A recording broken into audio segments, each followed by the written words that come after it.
Welcome back to Europe in an Italian Minute.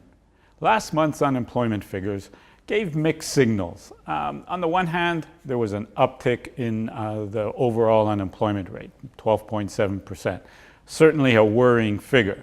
There are other signals saying that it looks like the Italian economy is starting to grow and probably is going to have some kind of impact on employment figures.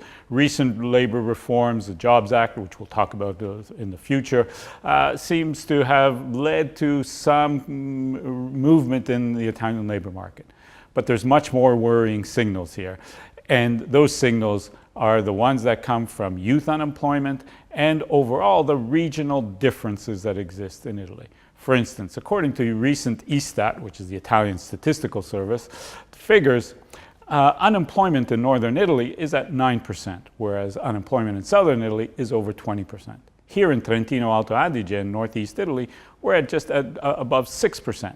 So there's big regional differences. More worrying, though, is what's called the NEET, not in employment, education, or training.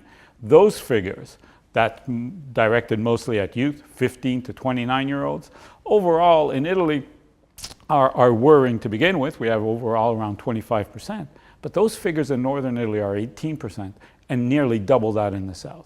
So one of the things we're going to talk about over the next few months here is the structural reforms that the European Commission and European institutions are asking of Italy.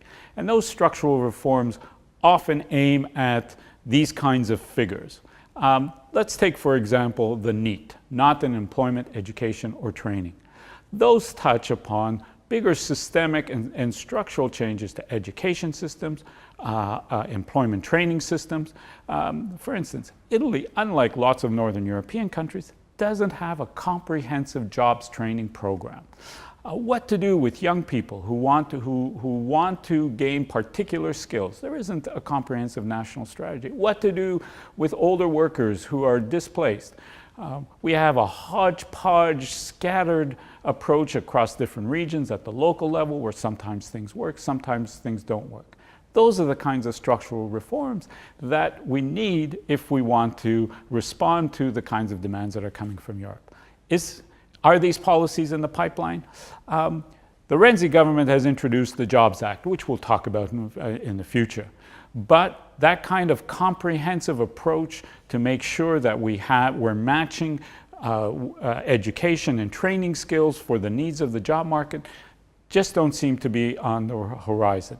And so one of the things we'll take a look at in the future also is education, training. How are we addressing the issues of making sure that Italian youth and also older workers who are coming back to the workforce have the necessary skills to be in this new European economy.